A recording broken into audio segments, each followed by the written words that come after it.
Welcome to another Quran study.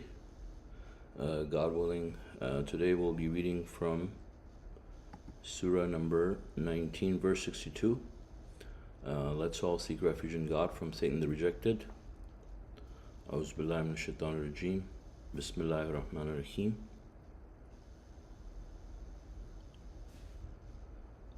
They will not hear any nonsense therein, only peace. They receive their provisions therein day and night. Such as paradise we granted to those among our servants who are righteous. We do not come down except by the command of your Lord.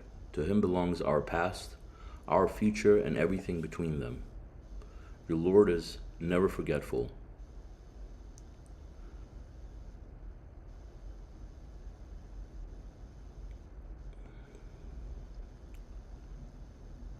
The Lord of the heavens and the earth and everything between them, you shall worship him and steadfastly persevere in worshiping him. Do you know of anyone that equals him? So, these are the verses that are talking about people who are righteous, people who believe in God and who repent and lead a righteous life. God says gardens of Eden are what they can expect on the day of judgment that await them. And God says one of the things about the gardens of Eden and paradise is that God says you will not hear any nonsense therein, only peace, and I mean, this is one of the many beautiful descriptions about paradise. I mean, imagine being in a place where you never have to hear any nonsense. I mean, in this world we hear so much nonsense every single day around us, right? Maybe some hear a lot more than others, but we do hear nonsense. There's nonsense on TV, there's nonsense out in the workplace or school, wherever you are. I mean, you'll hear some nonsense, but in the hereafter, in paradise, you will not hear any nonsense. All the disbelievers will be in hell, and the believers will be completely isolated from all kinds of elements of nonsense that can disturb their peace in any way. And God says they receive their provisions therein day and night. So you don't have to work in the hereafter. You'll just receive your provisions. It's ideal. And God says this is obviously for people who are God's servants, who are righteous. I mean, we're all God's servants. And even the disbelievers, I mean, who don't want to serve God, who are rebels, who have disbelieved in God, I mean, their bodies are still submitting to God, and I mean, everything is still subservient to God. But there are those the servants of God, who have submitted willingly and who are righteous. God grants paradise to those individuals. And then I believe these next verses are talking about the revelations of God, that the revelations of God and the angels who bring them also, they do not come down except by God's commandments. And to God belongs everything. God is never forgetful. God doesn't change his mind. People who think that God gave people some revelations and then he took them back and he changed them, and those are all hadiths. There's no such thing. I mean, God is the one who knows what he wants to reveal, and when it's time, he reveals it. And we know God has revealed the final scripture and hasn't abrogated anything from the Quran, but obviously he has superseded the previous scriptures with the final testament, because people have tampered with and altered and distorted God's scripture, and God has decided to preserve his message for the rest of humanity, and we have God's final testament. Verse 66 says, the human being asks, after I die, do I come back to life? Did the human being forget that we created him already and he was nothing? Special warning to the leaders. By your Lord, we will certainly summon them together with the devils, and will gather them around hell humiliated. Then we will pick out from each group the most ardent opponent of the most gracious. We know full well who are most deserving of burning therein. So, I mean, this verse, these verses actually talk about the human psychology and how people have such a hard time understanding or accepting the fact that they're going to be resurrected. I mean, this is what separates a believer from a disbeliever in reality, because a disbeliever or a hypocrite doesn't truly believe in the hereafter. At some point, they're doubtful, and their doubts take over, and they fall into disbelief, or they just never believe in the first place. But it's very strange when we think about it. It's like, and God is telling us that, why people think that it is such an impossible occurrence for God. I mean, if someone thinks that this is not possible for God, I mean, clearly they're not understanding and accepting God's omnipotence, right? We have to understand that God is omnipotent to the point that he can do anything. Nothing is impossible for God. Literally, if he wants right now, the entire humanity will just wake up, and the day of judgment will begin, right? So nothing is impossible for God, and this is an important part of the test for people to accept that God will resurrect people. I mean, just the idea, if we think about how we have come into existence now, I mean, how, right? People should think about it, and if they really reflect on it, they will know that this in itself would be impossible otherwise. What they're seeing now, I mean, they're talking humans with intelligence and everything that's going on for the human being within ourselves and all around us that's making life possible.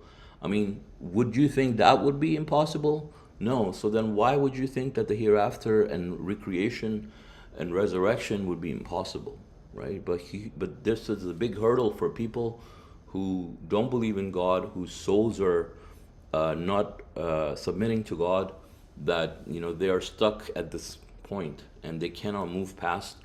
And God says, did you forget that we created you in the first place? Like, clearly we don't have the memory, but I mean, you can still reflect on it. You understand how life grows, how kids are born, how they grow, how life is created inside the womb. I mean, all these things so just reflect on it. Do you not see that God created it? I mean, why would you think that he cannot do it again? For someone who can do that, yes, he can recreate, right? I mean, this should be common sense, really. I mean, think about the advances in today's technology where, people are talking about cloning and stuff. And so if God is the one who's the creator, the original creator, who knows all the secrets of the inner workings of everything that he has created, it would be really like a piece of cake, if you think about. I mean, not even a piece of cake. I mean, easier, right? I mean, it's just like it's just nothing for God. I mean, it's beyond our imagination. I mean, God can just say be for anything, and it is. So people have to get the doubt out of their mind. So it's important for people to reflect on it. And then God says that this is a special warning from God for the leaders, right? I mean, God says that God will certainly summon them together with the devils and will gather them all around hell humiliated, and he will get the leaders, the most ardent opponents from every group, and he knows which ones are more deserving of hell, right? Because these are the people who have led many other people astray, right? So this is important. This is why it's more it's more serious when someone's a leader than someone who's a follower, right? I mean, someone who's a leader is handpicked by Satan to lead the masses astray, like the Pope, for example, right? Or some pastor or some preacher, right? I mean, these are the people that are leading people astray with their personal opinions and so-called scholars. And all these people that have led millions of people astray, I mean, imagine if one of them believed, all their followers will be converted to the truth. But they mislead people, and a lot of them will mislead people knowingly. A lot of them will be hoarding money and just being hypocrites, most of them, all of them, most likely. And God says He will handpick these people on the day of judgment, and summon them on the day of judgment, and give them the worst humiliation. Um, so He says, we will pick from each group the most ardent opponent of the most gracious. We know full well those who are most deserving of burning therein. Verse 71, everyone sees hell. Every single one of you must see it. This is an irrevocable decision of your Lord. And the footnote says, as detailed in Appendix 11, we will be resurrected prior to God's physical arrival to our universe. That will be a temporary taste of hell, since the absence of God is hell. When God comes, 89:22, the righteous will be rescued. See 1972. So this is a fact that on the day of resurrection, all the souls will be restored to the bodies. And so even the righteous people, their bodies will be restored, even though the righteous people will be now they're in paradise, right? But on the day of judgment, they're going to be restored back to their bodies. They're going to be resurrected, and they're going to see the whole universe falling apart. The earth not being able to withstand God's physical presence. The earth will be destroyed. The heavens will fall apart. All the mountains, trees, everything will be wiped out. And so people will be devastated. Everybody will be in horror. So we're going to see all of that on the day of judgment. And everyone, as God says, everyone will see it. And then the righteous, God willing, we hope that, we can be among those people who will be rescued. God says, then we will rescue the righteous and leave the transgressors in it humiliated. The majority. When our revelations are recited to them clearly, those who disbelieve say to those who believe, which of us is more prosperous? Which of us is in the majority? Many a generation we annihilated before them. They were more powerful and more prosperous.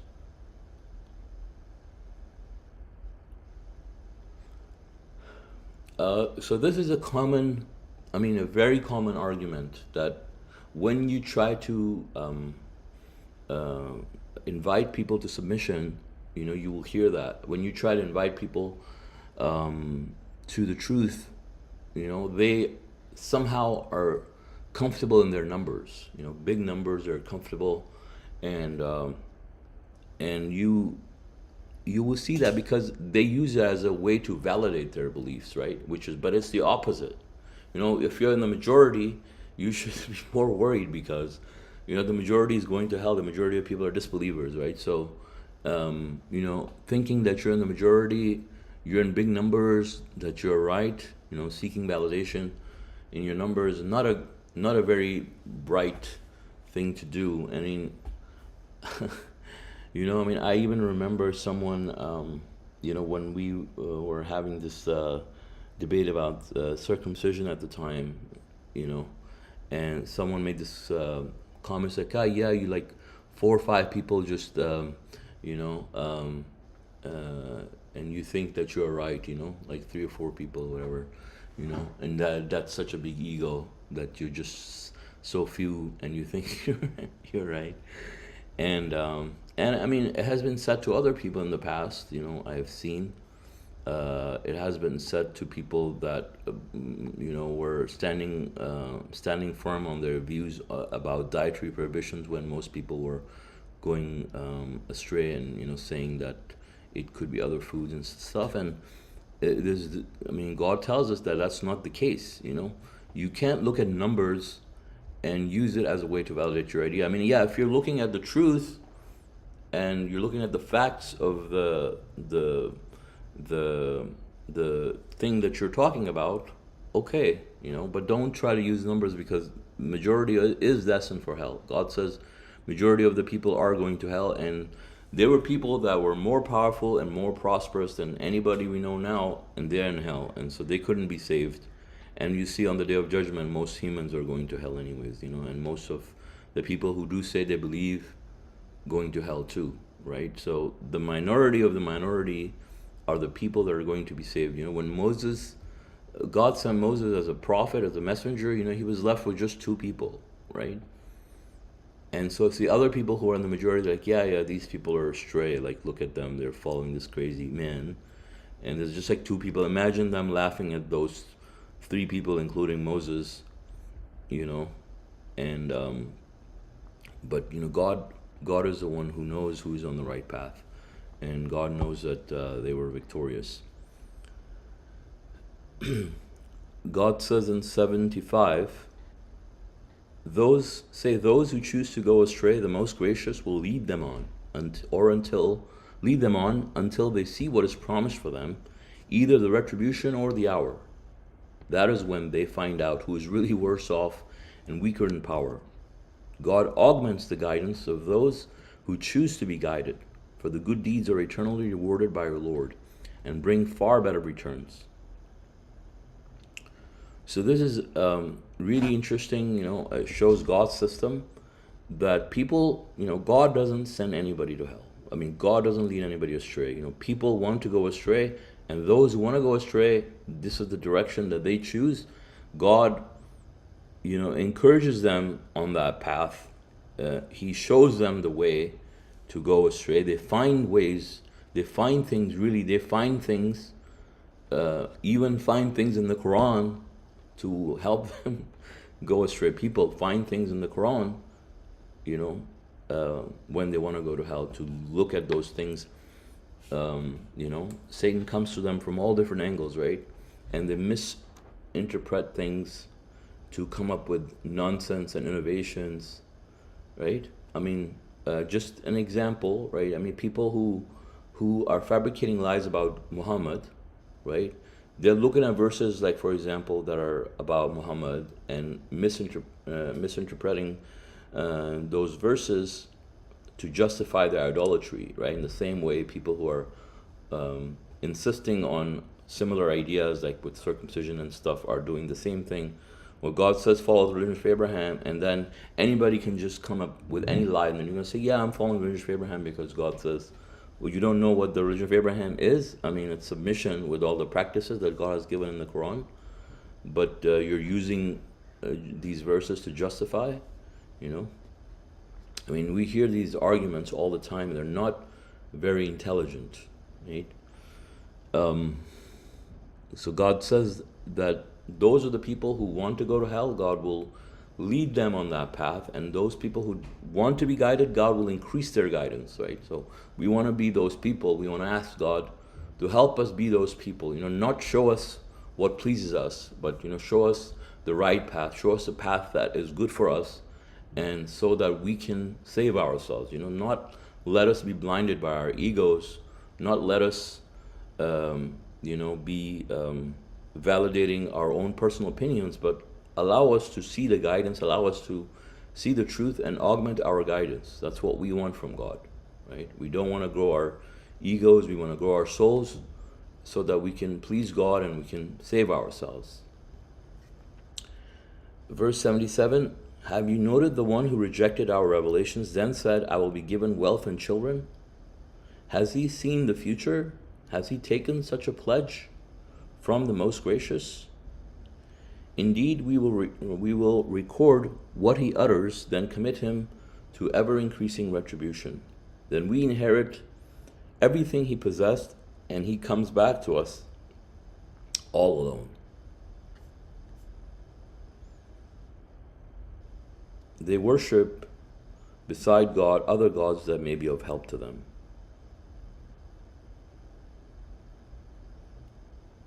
So God says, have you noted the one who rejected our revelations and then said, I will be given wealth and children? Right? So these are people that have disbelieved in God and rejected God's revelations, and they say that God will bless them and God will guide them to, not guide them, but like God will give them wealth and children, right? Perfect wealth and perfect happiness, right? But the thing is, God says he will not. It's simply his system that he only grants it to the righteous people. So even though they will have money, but they will not have perfect wealth, they will still be poor. I mean, you have people who have millions, but they still want millions or billions, and their needs are not being met, and they're just constantly dissatisfied with their life, and they're constantly running after the money, even though they have, but they're just still running and not able to enjoy God's blessings. Same with children, people who either have no children or maybe want more children, or I mean, I don't know, but the thing is, God says that for the righteous, only the righteous people are the ones who, for whom, like God says, that their children, their spouses, will be a source of joy for them. For other people, their spouses, their children, even if they have or don't have, will be the source of misery for them, right? So you can have spouses, you can have children, you can have money, and you can still not have anything. So you can still be most miserable person on earth, in other words, because you're not happy with the amount of money you have, you're not happy with your spouse, and your children are constantly giving you misery, right? They're a source of misery. But for a righteous person, a spouse or children will be a source of joy for them, and they will have perfect wealth. I mean, they'll have all their needs met. Even if they don't have anything, all their needs will be still being met, by God. I mean, not have anything meaning like maybe they won't have something significant going on for them, but all their needs will be getting met, and they'll be happy and satisfied, and things will be working out for them. They will not have any financial problems. They will not have any marital problems. They will not have any health problems. They will not have any problems, right? But the people who are even rich will have financial problems, they have marital problems, all kinds of problems, right? This is God's system. Bottom line is, they will not have happiness. They'll have things, material things that you can see, but they will not have the happiness. The happiness will be missing, which is what they need, because it's a quality of the soul that, no matter how much material you hoard, if your soul is not nourished, you're not gonna feel happiness.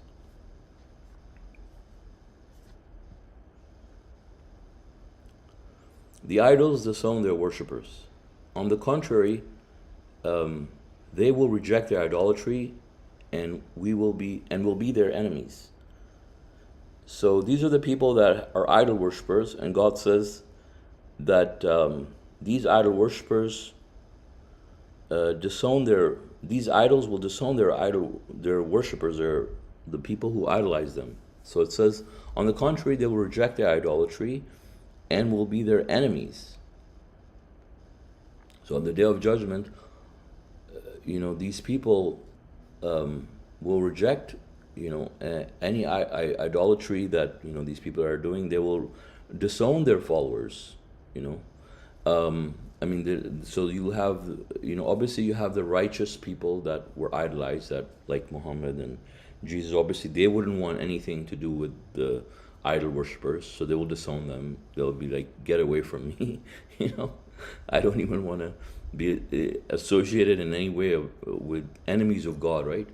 So they will be enemies of God, these people, and so the righteous idols obviously would not want anything to do with them.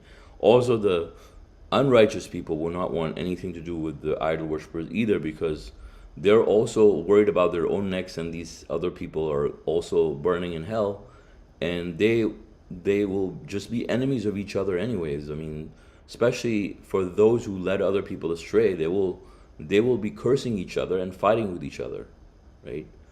And so God says in verse 83, do you not see how we unleash the devils upon the disbelievers to stir them up? Do not be impatient. We are preparing for them some preparation. The day will come when we summon the righteous before the most gracious in a group, and we will herd the guilty to hell, to be their eternal abode. No one will possess the power to intercede except those who conform to the laws of the most gracious. So very important. I mean, God is saying that the disbelievers,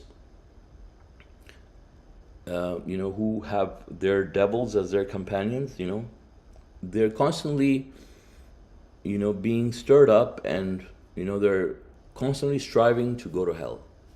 They're constantly fighting the truth and misleading people, and doing all kinds of mischiefs on earth, right?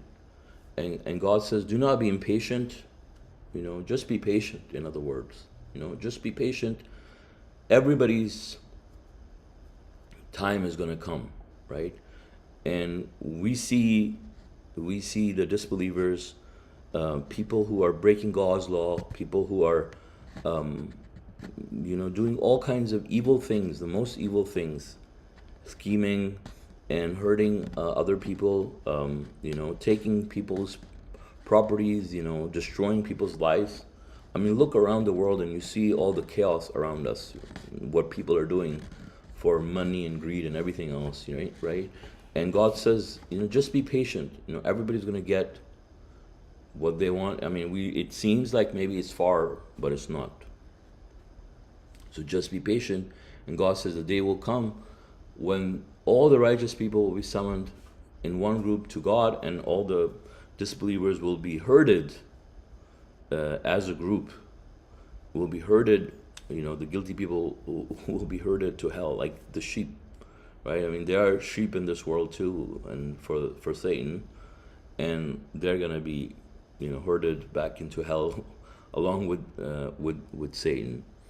And God says, no one will possess the power to intercede except those who conform to the laws of the Most Gracious. So people, no, in other words, people are going to hell or heaven forever, right? People who are going to hell are going to hell forever. People who are going to be saved are people who are going to be saved based on their actions, based on what they deserve, based on the criteria that they have fulfilled. In other words, anybody who disobeyed God and who doesn't deserve to go to heaven will never go to heaven, no matter who says to God to put him to heaven, because God is the ultimate judge, and he has a system. And if someone doesn't conform to that system, hasn't fulfilled the criteria of a just God, they cannot get a free ride, or get out of jail card, as we say, right? Get out of hell pass from Jesus or from Muhammad or anybody else, right? So there's no intercession of any sort that is going to be helpful to people. The only intercession that you can say would work is for people who already deserve to be in heaven. So people who have done all, and for those people, intercession doesn't even matter, right? They're already people who deserve to go to hell. Like, if your mother deserves to go to heaven, whether you tell God that, God, please admit my mother into heaven or not, it's not going to matter, because if she deserves to go to heaven, God already knows he's going to put her in heaven. And if she doesn't, she's not going to get there, no matter how much you implore God for it, right? So God says, for example, to Muhammad in the Quran that, even if you ask forgiveness for them 70 times, God will not forgive these people, right? So imagine people who have attributed lies to Muhammad, saying that Muhammad will intercede on their behalf, and millions of people are just flocking to hell by that. Same for Jesus, millions, countless, lives are depending on intercession from Jesus, and they're all going to go to hell. And so God, when I continue reading, verse 88 says, gross blasphemy. They said, the Most Gracious has begotten a son. You have uttered a gross blasphemy. The heavens are about to shatter. The earth is about to tear asunder, and the mountains are about to crumble, because they claim that the Most Gracious has begotten a son. It is not befitting the Most Gracious that he should beget a son. Every single one in the heavens and the earth is a servant of the Most Gracious, right? I feel that this should be like, our status update on Facebook, especially around the Easter time. Like, all these people are just going nuts, and Christmas time, right? But God really, why does it say that the heavens are about to shatter, the earth is about to tear asunder, and the mountains are about to crumble? Because of how how bad it is. Like, what a crazy and gross idea these people came up with. Like, imagine the earth being a submitter, the mountains being submitter, and the heavens being submitter, and so powerful, right? But these things are about to crumble. The heavens is about to shatter, the earth is about to tear asunder, the mountains are about to crumble, based on the fact that people have come up with this idea. But those humans that have come up with these ideas are not even budging. For them it's like no big deal. Oh yeah, like, they just come and casually throw these lines everywhere. They're just spreading it like it's no big deal, right? And it's like they're doing something really amazing and good for humanity by just telling these people to go to hell this way. I mean, they don't know, obviously they're going to pay for it, really. Obviously, how we know how much they're going to pay for it. But it shows the magnitude of how bad it is, what people have done and people have said. I mean, these blasphemies that people come up with about God, I mean, they're really just really, really absurd and gross, right? And so I think, if we're close to people like that, that also bears upon us a responsibility when we see them, expressing these ideas. I mean, what is our reaction, to those people, and how we respond to them, when this happens, right? So, because we know, for example, like when it talks about, God says that, beware of the retribution that will not be limited to the evildoers among you. And the messenger says, a community that tolerates homosexuality may be hit by an earthquake, right? So this is idol worship, which is unforgivable offense if maintained till death, And so you see these people committing this blasphemy in front of you, and uttering these gross lies, are you just going to sit quietly and let them do it, or you're gonna let them know, at the very least, just let them know that what they're doing is disastrous. And I think the messenger of the covenant did a good job when he said that, you let them know that you're not okay with what they're doing, right? And this is not right. Same with like the same idea, right? With like the homosexuals. I mean, you let them know this is not right. Try to talk them out of it. And the same with these people too. You let them know that what they're doing is not good. And he said even tell them that you're not going to be friends with them, if they do things like that, right? And thus, while they're worshiping these idols, right? And so, actually, this brings me to an interesting verse in the Quran where we know that it says, and it talks about animosity and hatred, actually, right? It says, this is actually in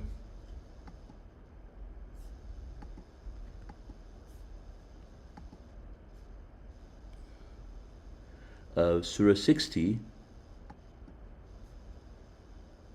right?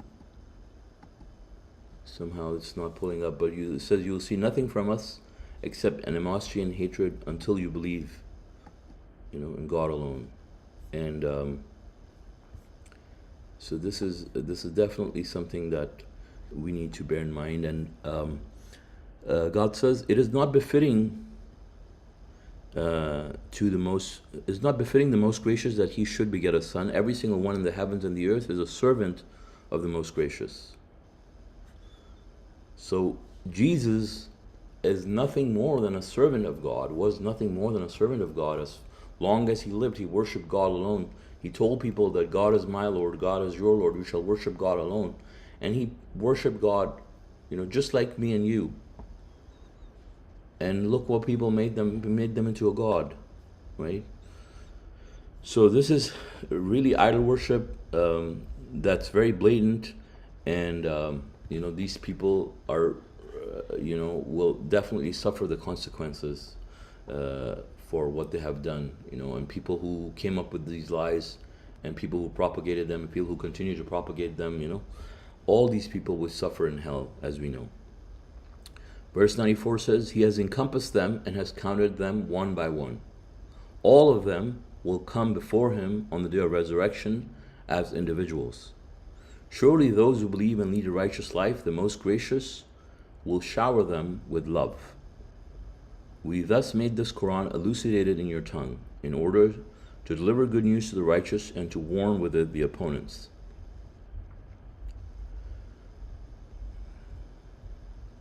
Many a generation before them we annihilated. Can you perceive any of them or hear from them any sound? So, subhanAllah, God has given us good news in the Quran for people who believe and lead a righteous life. God's promise is that He will shower them with His love, right?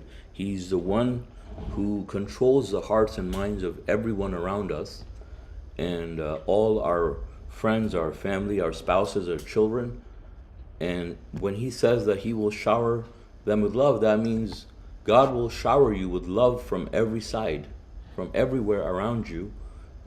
You will be showered with love, and especially on the day of judgment, as we know. This will be so clear. But even in this world, right, when you believe in God alone and you worship God under all circumstances, you're proven to worship God alone, God will make sure that you enjoy your life in this world as well as in the hereafter. And so He'll make things good for you, with your spouses, your boss, your children, whatever it is, right? Your co-workers, anything that matters to you. You will get God's love from every side. And God's love is something that we seek, right? Even with our spouses and our children, it is God who put them in our lives and gave them the love from Him. God puts the love in their hearts for us, and so we should thank God for it. And God says that He made the Quran elucidated in your tongue in order to deliver good news to the righteous and to warn with the opponents. And so God has made it easy for us to understand the Quran in perfect English for us, so we can understand and be guided in the right path. And as well as for the people who are going astray, people who are like we just read about, people who are worshiping Jesus or Muhammad or any other idols for that matter, they will clearly be warned. Obviously, even if they didn't hear any warnings about their idol worship, as it is, they had already made a covenant with God. They were already born with a natural instinct, so it will not be an excuse for people that they weren't warned. But especially that they're warned and then they still continue to disbelieve, this will increase the retribution for these people, right? And for the righteous people, God says this will be good news. This is a relief for them. This is something that they love to hear every time God gives them the good news, because God wants to reassure them and wants to let them know what awaits them, right? This is also God's mercy that He allows the believers to have that news, right? Because it's not just constantly fear that we're driven. We're not driven by fear only. We're driven by the fear of failure, but also the chance and the hope for success and forgiveness from God. That is also important. So we have the two paths in front of us, right? And so it's not like there's retribution and hell. Like people say, well, we open the Quran and we're all disbelievers, right? They say we open the Quran and all we see is hell and retribution and this, but they're wrong, because there's also good news. There's these elaborate descriptions, allegorical descriptions of paradise that they will probably never read, right? But they're there for the righteous people. If God wants them to see, they will see it. So God, when I continue reading Surah 20, Taha, it says, in the name of God, most gracious, most merciful. TH, and the footnote says, the role of these Quranic initials as components of the Quran's awesome mathematical miracle is given in Appendix 1. It says, we did not reveal the Quran to you to cause you any hardship, only to remind the reverent. a revelation from the Creator of the heavens and the high heavens, a Creator of the earth and the high heavens. The most gracious, He has assumed all authority. To Him belongs everything in the heavens and the earth, and everything between them and everything beneath the ground. Whether you declare your convictions or not, He knows the secret and what is even more hidden. So, as we know, this is relating to the Quran's mathematical miracle, the initial stage. And if you like to read more information about that, you can go to the Appendix 1 and see how the Quran's awesome mathematical miracle, confirms every single letter in the Quran and proves to us that it is God's unaltered word for us, and it's not the work of any human being. And should give us certainty. And then also, and it says to remind God says He did not reveal the Quran to cause us any hardship in any way. I mean, these are not hardships for us. I mean, these commandments are there for us to be guided by God. And God says, whether we declare our innermost convictions or not, God is the one who knows everything, right? So nothing can be hidden from God, and God says that He has assumed all authority. This is a revelation from the Creator of the heavens and the earth, as we know that the mathematical code proves that. God is not just saying this is a revelation, but also telling you based on these initials that yes, I mean this is. And if you look at Appendix 1, I mean you can see how the interlocking relationship works between all of these initials. It's completely amazing. It's one of God's ultimate miracles. So, God willing, with that, I will conclude my study. And if you guys have any comments or questions, please feel free. Thank you.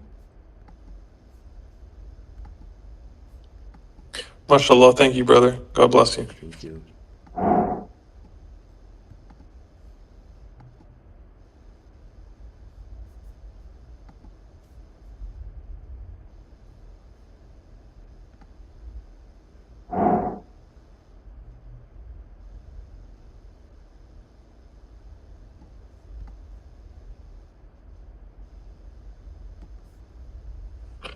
Thank you, Brother Mashallah.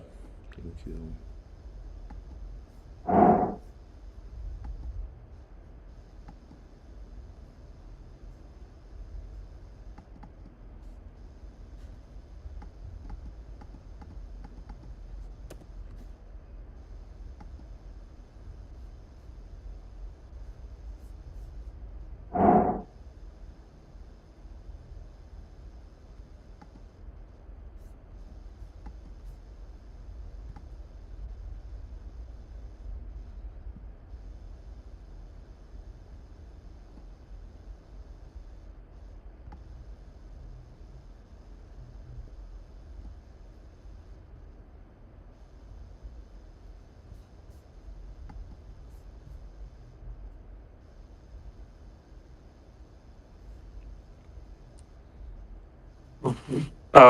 In regards to 1987, right? When God explicitly says no intercession will be accepted except for those that adhere to God's law. So, God willing, I'll say, no one will possess the power to intercede except those who conform to the laws of the Most Gracious. I quickly just studied up. It seems like the only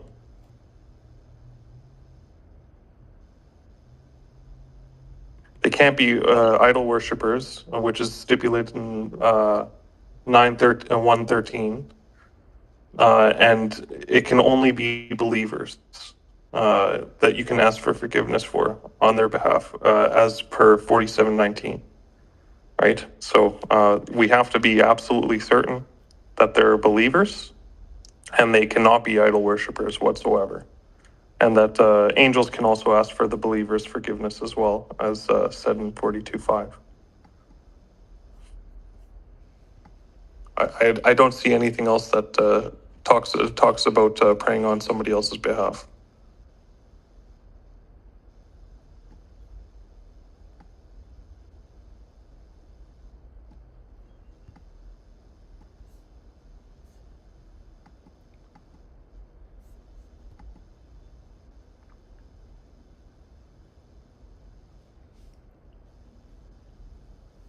Uh, um, Sorry, Brother Justin, do you want to elaborate on what you said?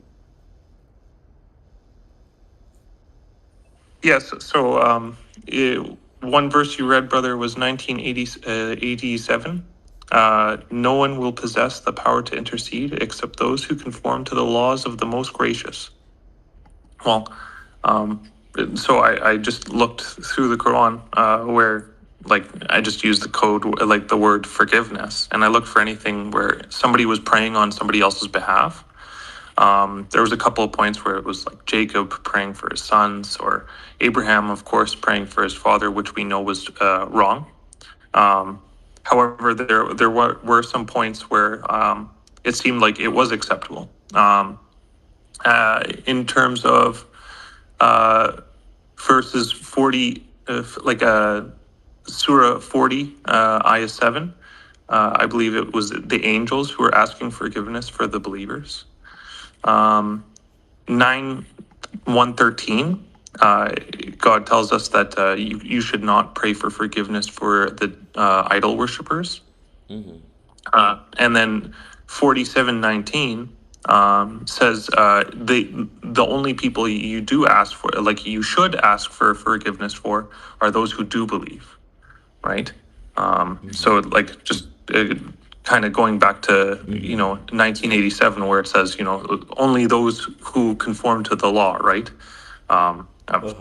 What's that law, right? Right? Yeah. Like, so I was just trying to figure that out, right? Yeah.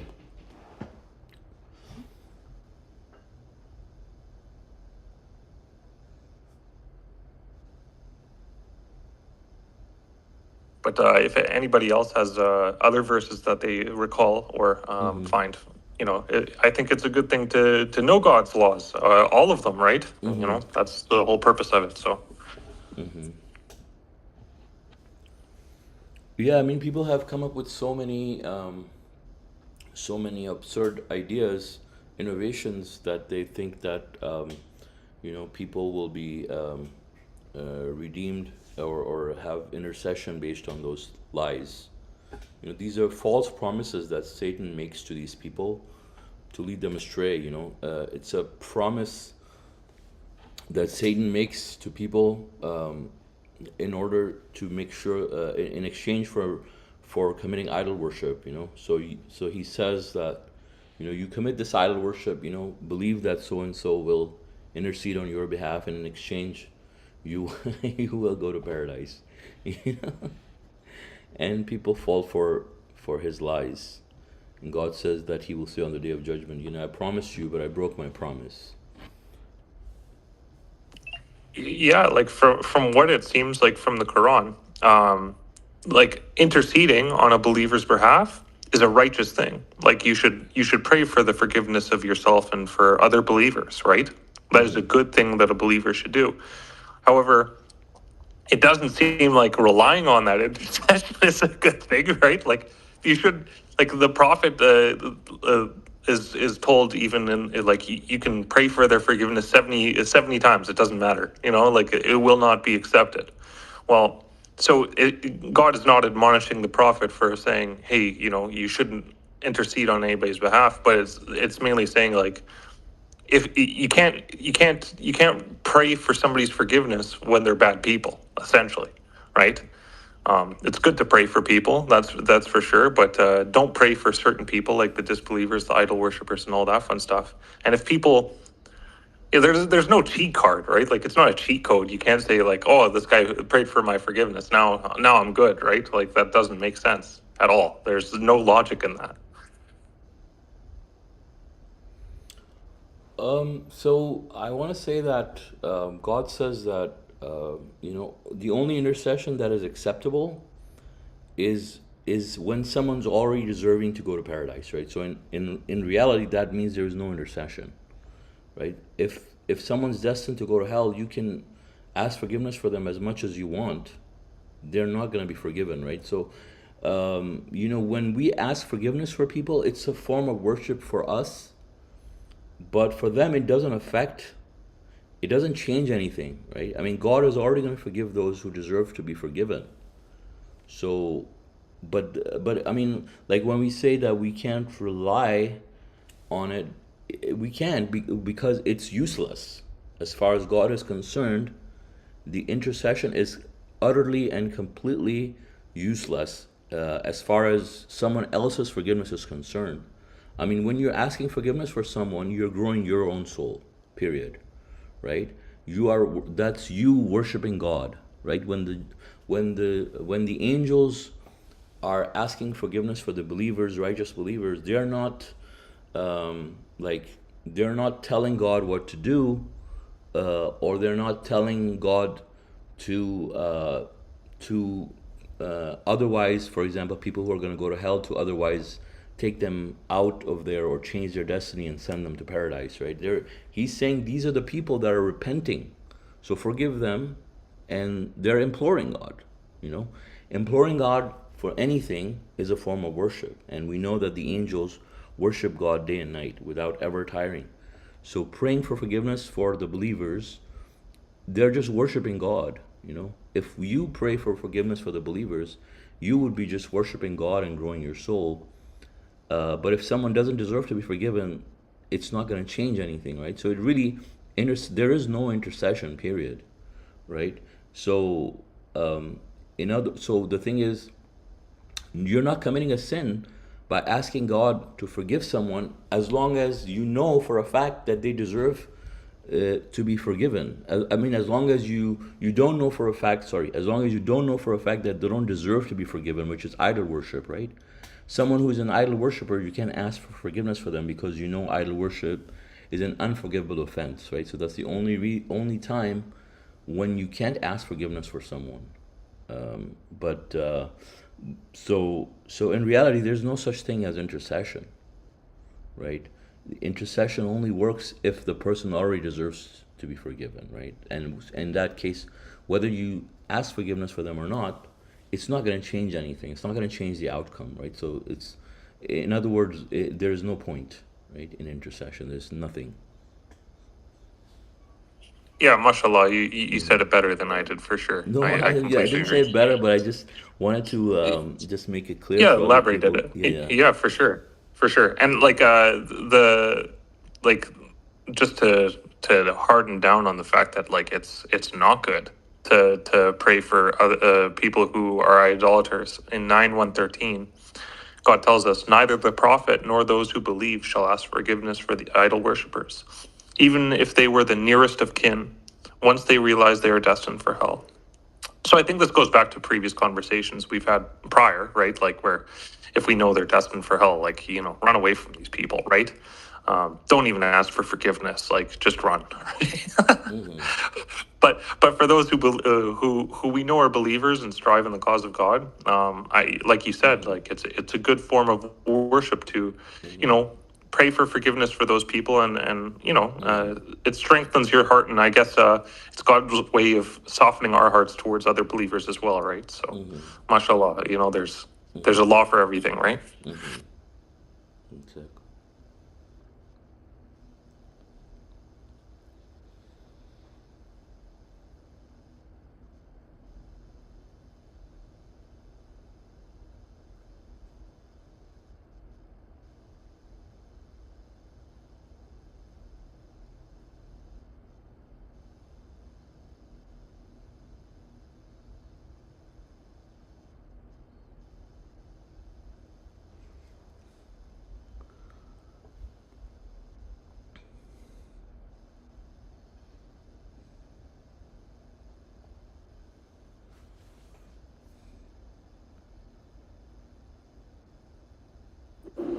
Yeah, mashallah. Like the point that you brought up about, people feeling comfortable when they're in, just because they're in the majority, or they think that they're safe somehow because of their large numbers. And it doesn't even have to be, because of, like, it doesn't even have to be an army or something. It could just simply be just their belief, because it's something I've seen with, or noticed, like with, other religions, specifically coming from Christianity, because I mean, even if you look at their own book and their own scripture, right, the Bible, which, some of it, they have some truth in there, but it literally says in their own scripture exactly, throughout various parts, exactly what we have in the Quran about how, most people, it's the two unfortunate facts of life, how most people are destined for hell. It says that right there, for them, and I mean, but they don't ever, ask, or think twice about like examining like what they're actually following, because it literally is telling them that, well, most Christians, or if you want to use that term, are going to be deceived by that, whatever they call it, the Antichrist and all that, which is what they're all practicing today is exactly anti-Christ or what Jesus taught, but they all think that they're so, because everyone else believes. It's like that confirmation bias, It's it it just yesterday I just saw sorry I woke up not too long ago, but yeah. But but no, yeah. So yesterday I saw like the most satanic thing you could see. I was just scrolling through social media, and they had this guy, and I've heard this before, from people close to me that grew up Christian, but they literally saying they're trying to convince you that Jesus Christ is the only way to heaven. And and I hope I'm still staying on the topic and stuff. I guess just relating to the majority point I was talking about. But they literally shame you into doing righteous works, because this guy yesterday said, like, basically, if you think works can get you into heaven, that you're self-righteous, so it's I was just thinking, I mean, how well Satan has tricked these people, like they're literally discouraging, you from doing good things, but yeah, Sorry, how are it they was just discouraging people from good things? they're basically saying, that, like, if you believe that you can get into heaven through your works, that you're Uh-huh. Oh, self-righteous. yeah, yeah, yeah. I even saved Right. the video, and Yeah. I put I saved it, like, in case I wanted to go back. But yeah, it was just this guy talking about like how Jesus is the only way and stuff. And Yeah. and I've dealt with that before. Like, someone like close to me and my family said, basically in a snobby kind of way. This was a long time ago, but I'm pretty sure they still believe the same way. But they think, like, if they think everyone, who doesn't accept Jesus, blah blah blah, as their savior, they think you can, works-based salvation is what they call it. They think that you're somehow, like, self-righteous, and they basically shame you, into that, because they're like, oh, no one's perfect. Like, you can't go in throughout life without making sin. Oh, you think you're so good and all that. Like, I mean, it's so evil. It's because, like, you Right. literally They're have trying to, somebody who yeah. yeah, you're They're trying to save yourself and mm-hmm. save your soul and, like, please God and redeem yourself, and you literally have someone so evil who's shaming you for doing that. I mean, how satanic. Yeah, I think it's also, God says the devil tries to put fear in his subjects, right?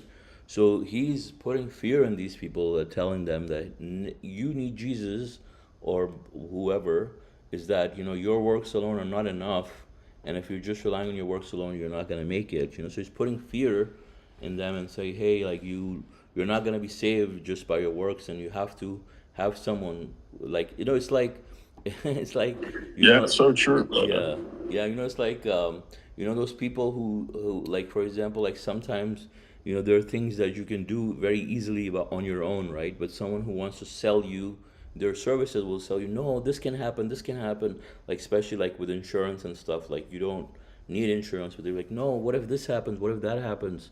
You need it, like they're trying to sell you these things somehow by putting fear inside you. And so Satan's doing the same thing. Like he's for people who just want to make it to worship by worshiping God alone. They say, no, you can't. You need Jesus, or you need Muhammad, or or Yes, maybe the saint exactly. or something. And Yes. and yeah, but then that's also, but they come with from different angles, right? I mean, this is another way of coming from the right side, like how you've described it, what they're saying, you know. And they're also coming using people's fears, banking on people's fears to promote idol worship. Also, God says we don't need anyone except God. Um, Where I've heard this the most, like, and I think we're referring to Surah 1973, where, when our revelations are recited to them clearly, those who disbelieve say to those who believe, which of us are more prosperous? Which of us hmm is in the majority? I've heard this from classical Muslims, like, Yeah, like almost verbatim, right? Like, yeah. oh, who are you? Who are hmm you? Right? hmm Like what you're saying, the 1.3 billion Muslims are Are wrong, and wrong? I'm like, Yeah, brother, yeah. brother, I'm like, how many Buddhists and Christians are there? There's way more than that, right? Like that's like my first. I was like, well, what does that have to do with anything? But hmm that's like a common argument you hear, right? Like, hmm oh, who? What you're saying we're wrong? What, you're the only one? Are you chosen? And I'm like, hmm like they kind of they do hmm it like that, like Brother John was saying, right? Kind of hmm shaming you. hmm Um, it's a funny argument, and when you see it, it gives you hope too, right? hmm Because like you can feel frustrated after a conversation like that, right? hmm But you see a good verse like that, and then you say, like, yeah, uh, plenty of people have gone wrong just because they're in the majority. That's for hmm sure. hmm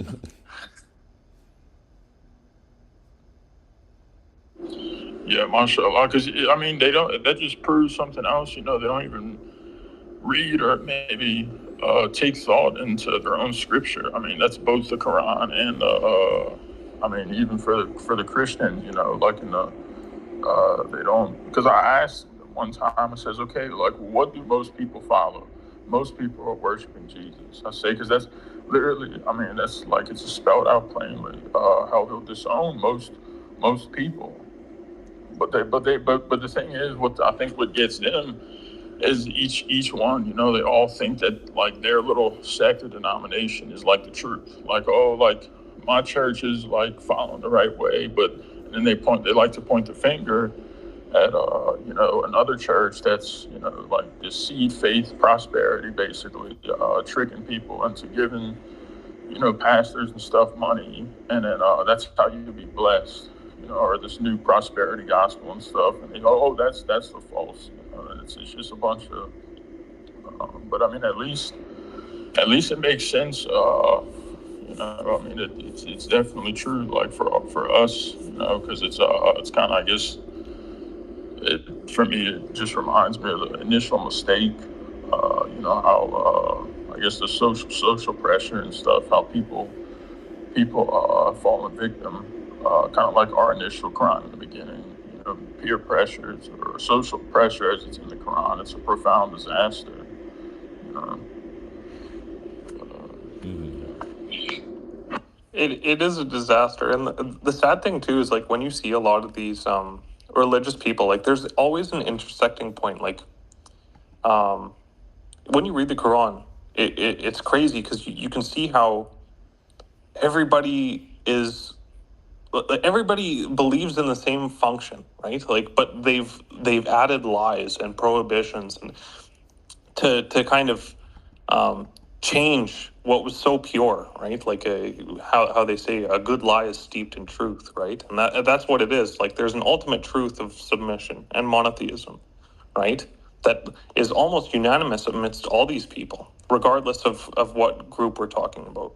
And yet it's so far from the truth when you get deep down to what they actually believe, not what they profess they believe, but when you actually ask them, like, okay, what about this, what about that, if you start digging down, you start realizing how big of a divergence there is from monotheism and submission to what idolization they've kind of indoctrinated themselves with. If you understand what I'm saying, it's wild, because you can see how people can go to the right path, but yet people follow the evil in it, right?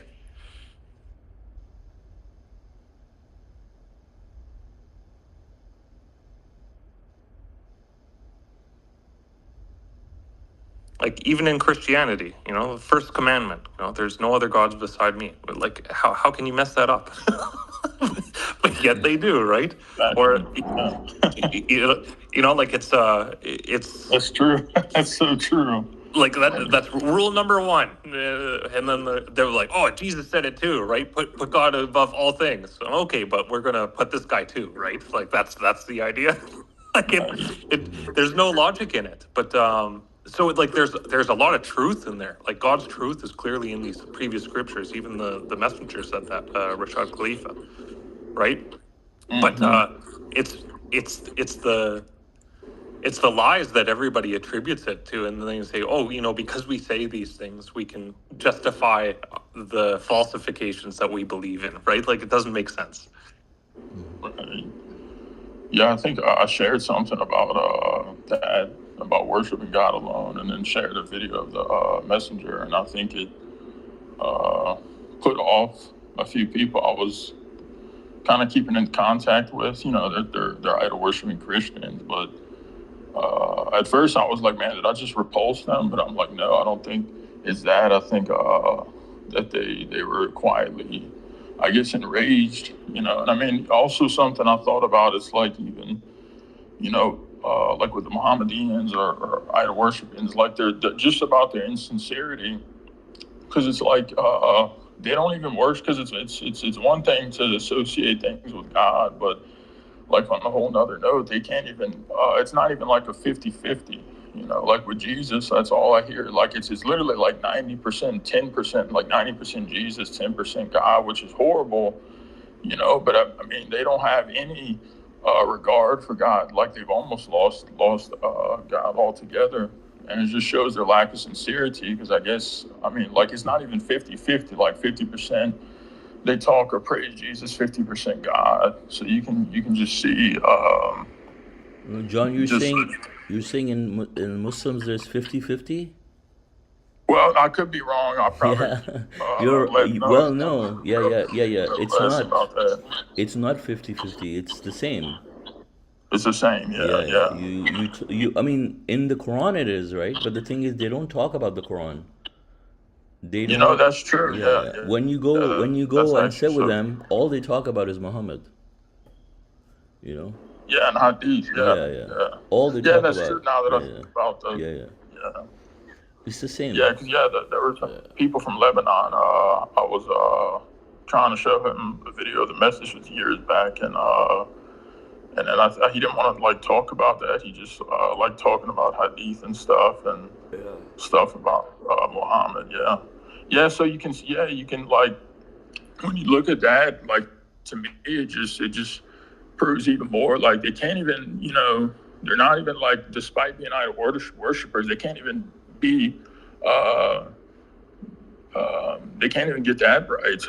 Or I mean, they're not even genuine or sincere in their idol worship. Like they're worse than that. You know.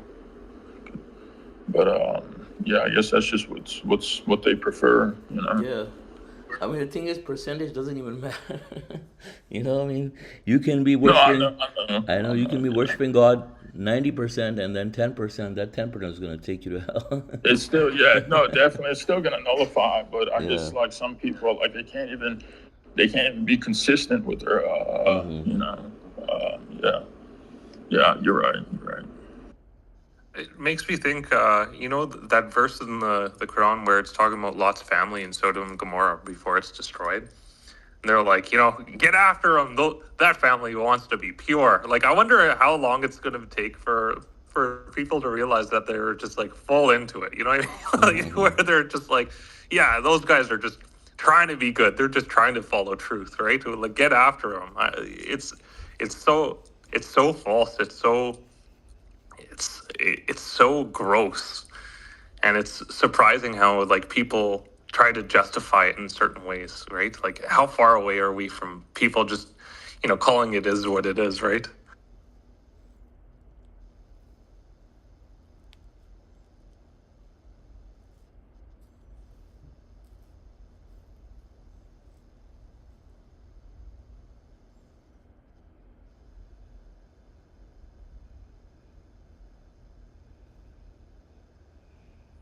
And to go back from what John was saying, like, you talk to the classical Muslims, and like, if you have a long enough conversation, they'll tell you straight up that the hadiths are like just as valid as the Quran, which is wild. Like, that is a wild statement, right?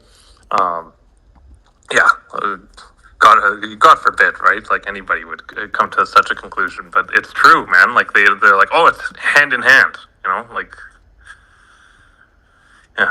It's horrible how these people have been blinded by their idolatry. That's for sure.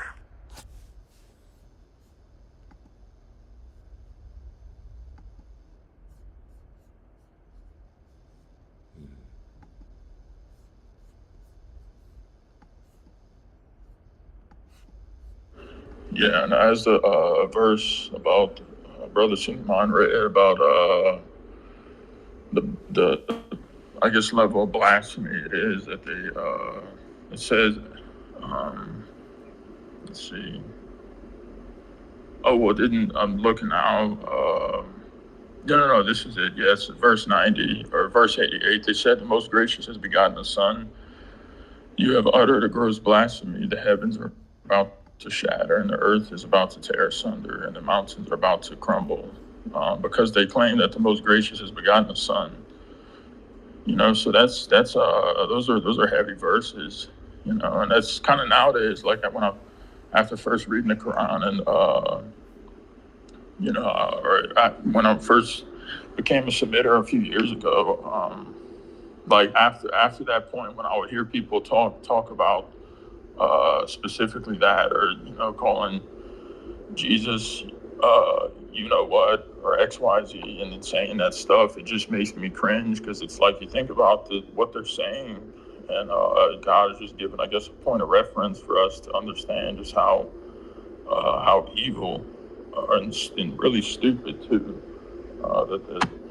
that is. And also, I think Surah 20 verse 3. I always like that. It says only to remind the reverent. So it's I guess it's something else with these people. It's like, it's something you commonly notice with them, that they don't reverence God, and I think too, because they don't really truly understand God's qualities. And that's what also I think makes the Quran so special, because you see all of His names, and then you have you understand it. It's not just floating somewhere in the sky or something, or some concept that you're never given previously, like in the Quran. He talks about how He's holding the 7 universes within His hand. So this, mashallah.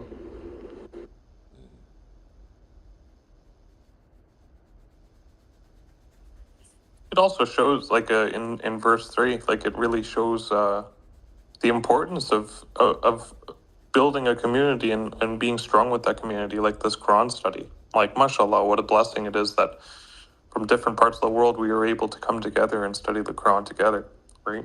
It's a beautiful thing, and we're commanded, to remind the reverent. Well, God willing, we all revere God. So it's really good that we force ourselves every chance we can to come together, and talk, glorify God and magnify Him, but also study His scripture, right? What a blessing. True.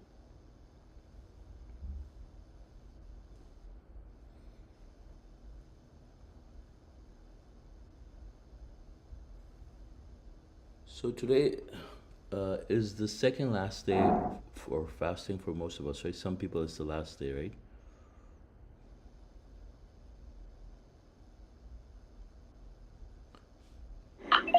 Who's it? Who's it? The last day for? I think people in Turkey, Oh, Turkey. Okay. right? Cool. Right, Jaffer?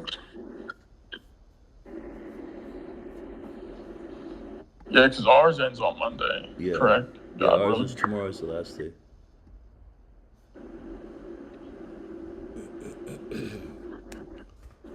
MashaAllah.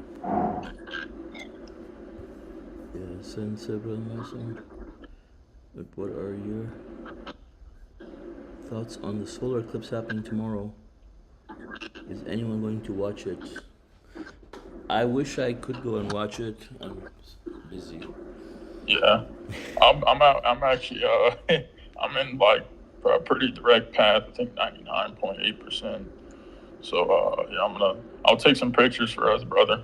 Oh, I'll show you. Yeah, some videos. But yeah, have the solar glasses so you don't mess up your eyes.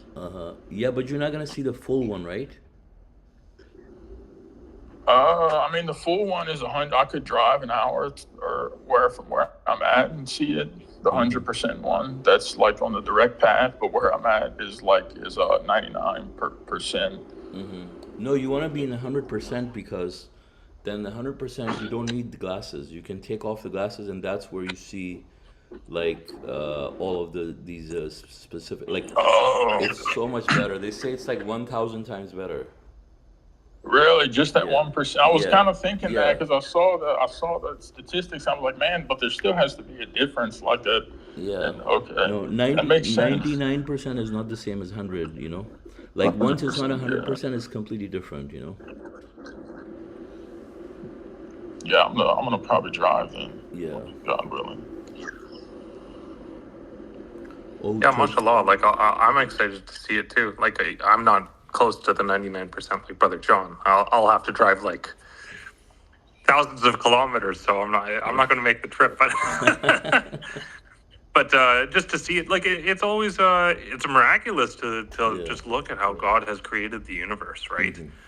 And how everything is so calculated and so intricate. Any small reminder, man. Like I think it's always like if you have that mindset where you're just like, by God, like all these things happen. I think it's almost it is a form of worship where you get to, marvel at God's creation, right? It's beautiful.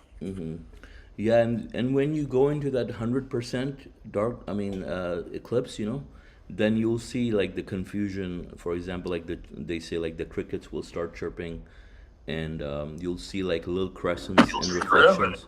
Yeah, yeah, yeah.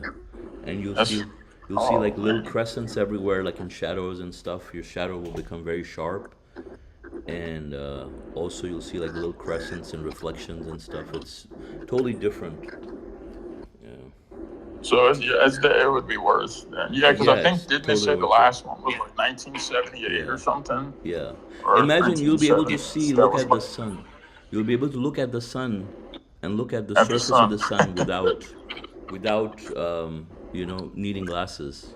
You can just look at the sun and look at the surface of the sun. And how cool is that? Yeah. Yeah. Yeah, brother Hadini Mardini said he's in Holland, so he can. He laughed. Yeah. What were you saying, brother? No, I was gonna say like I almost want to go and part of me wants to go and see it. Where are you gonna be? Yeah, I know In that. Houston? I was. No, not in Houston, right? No, where are you gonna be? Sorry.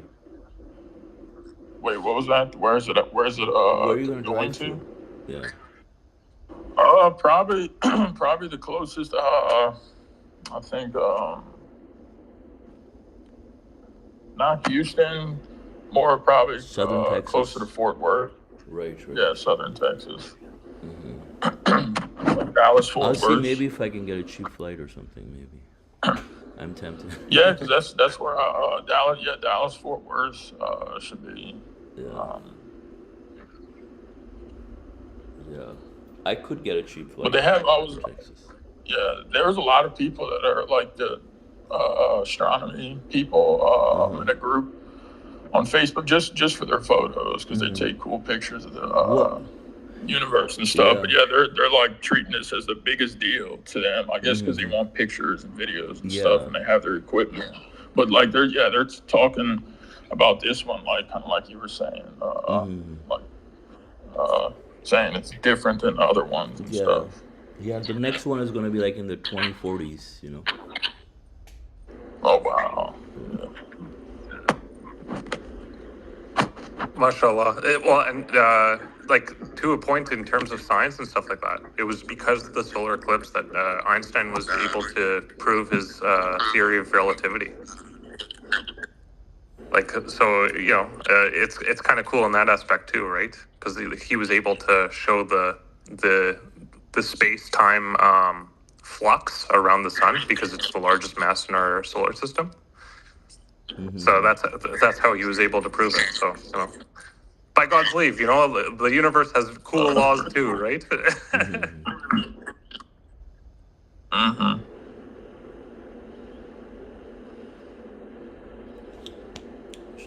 And mashallah, it's like on the last day of Ramadan. Like, what a blessing, you know? It's kind of like a nice little gift, you know? Yeah, that's pretty special. You know, you were just saying last time was like 1978 or something like that. What are the chances that the last day on Ramadan, you know, you have a solar solstice or whatever, an eclipse? What a blessing. Right. Yeah, I think I actually going to from where I'm at. Wouldn't be exactly Dallas, but basically, I guess the first being in Midland, where I'm at in Midland, Odessa. So I was just probably looks like it would be about 2.5, 3 hours drive, which isn't bad, you know.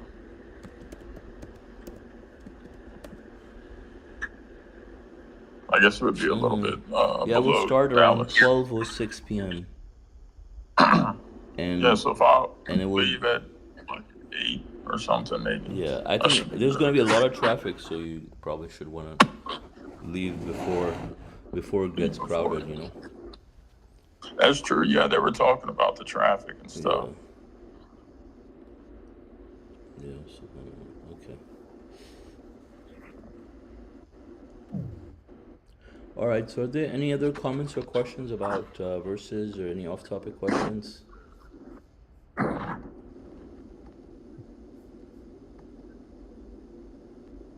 All right. So, thank you all for joining. God willing, our next English Quran study would be on Tuesday at 2 p.m. Pacific time. God bless you all. Assalamu alaikum. Assalamu alaikum. God bless you. God bless you all. Assalamu alaikum. Thank you for teaching, brother. Thank you, mashallah. Thank you. Inshallah.